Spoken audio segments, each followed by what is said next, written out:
Welcome back to the channel, guys. So we've had a bit of a dry season, but I hope you guys enjoyed this video. So make sure to subscribe to the channel, join the Discord down below, and make sure to stay safe. You got to stay safe outside. Stuff is people are blowing up, people getting shot and stuff right now in the world. So stay safe out there. So today we're going to be talking about a leak on the F-14. I've been up for a while, so if I sound a little tired, it's because I've been up for quite a bit.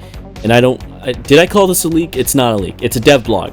They released a dev blog on the F-14B, the Bravo, that is. So this is a good variant, which is weird. I thought we were going to get the F-14A, the normal A, before we got the B, but it looks like Gaijin's jumping the gun. They're going straight towards the B.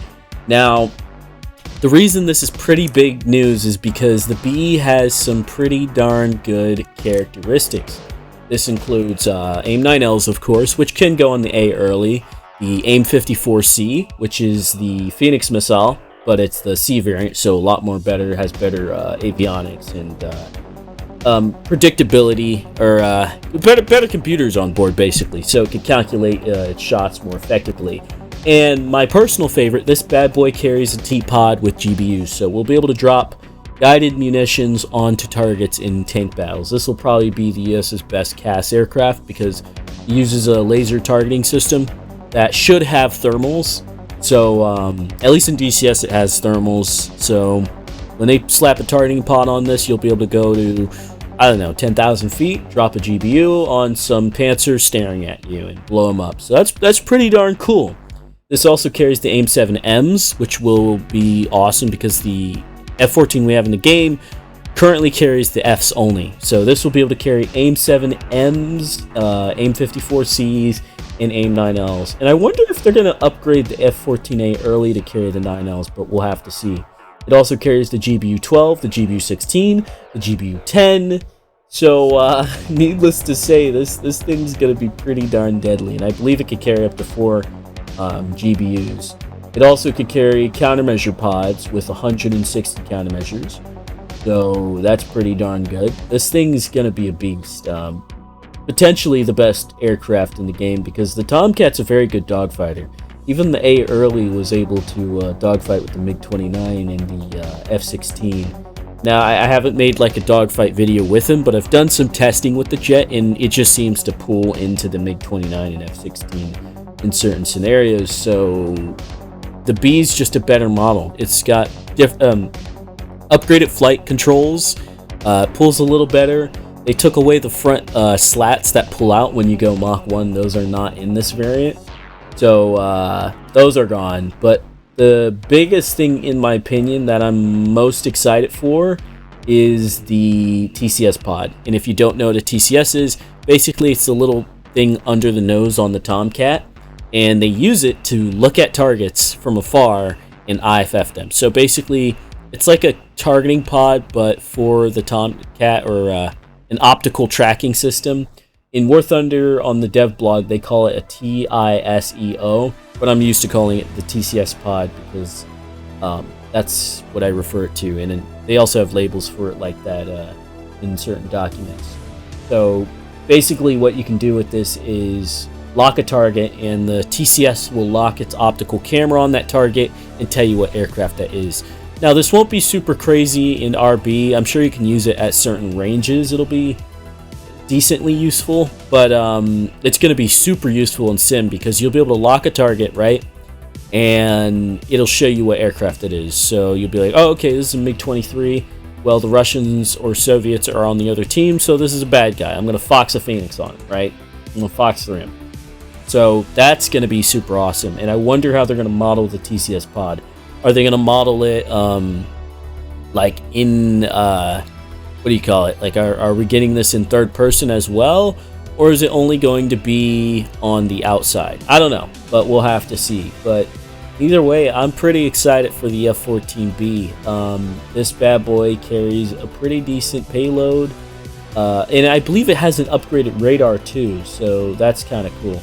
But just a brief history, let's just go over the brief history of this. So basically, it's improved avionics. The F-14B is equipped with advanced avionics systems, situational awareness, and combat capability, all that sort of stuff. Oh, and it also carries data link. So the other F-14 carries data link as well, but Gaijin hasn't implemented it yet. And if you don't know what data link is, basically you have a friendly jet, right? And then you have your jet, and then you have AWACS, and all those radars connect together, so it gives you a picture of the battlefield. Theoretically, you could see targets behind you, and this does work in the Tomcat, at least in DCS, because they model their radars a little more extensively, at least on how they operate, maybe not how the wavelengths work.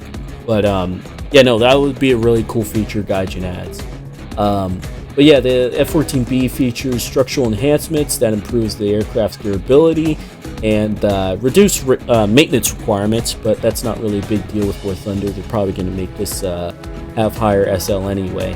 And it was mostly made to be more of a multi-role than the earlier variants, carrying air-to-ground weapons and bombs and that sort of deal. It also has a better cockpit, apparently. It has a redesigned cockpit, so you could see a little better in the Rio seat and in the pilot seat, so that's kind of cool. And it should have more modern displays. So the interior should be a little different.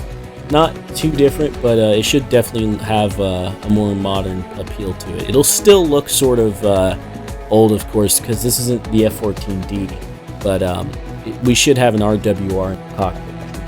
Cool.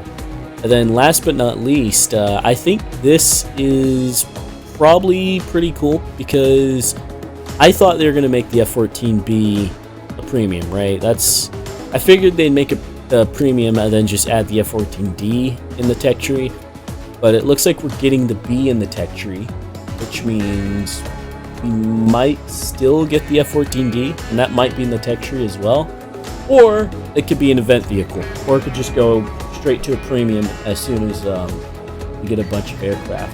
Another thing is they seem to skip right over the F-14A because we have the F-14A early in the game.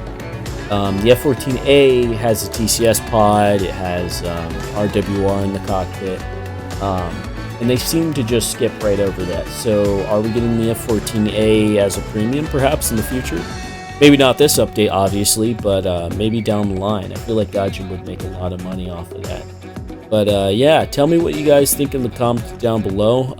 We're going to definitely get more stuff. I know the dev blogs have been pretty slow lately, so we'll see what Gaijin's cooking up in their kitchen right now. But as of now, I'm pretty excited. I'm going to fly the hell out of this thing because it's a Tomcat. It's maneuverable, it's got big engines, it's fast, and a good jet. So yeah, tell me what you guys think of the comments down below.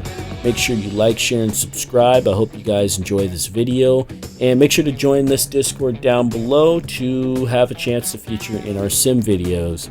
But anyway, take care guys. If you don't take care of yourself, I'm coming for you.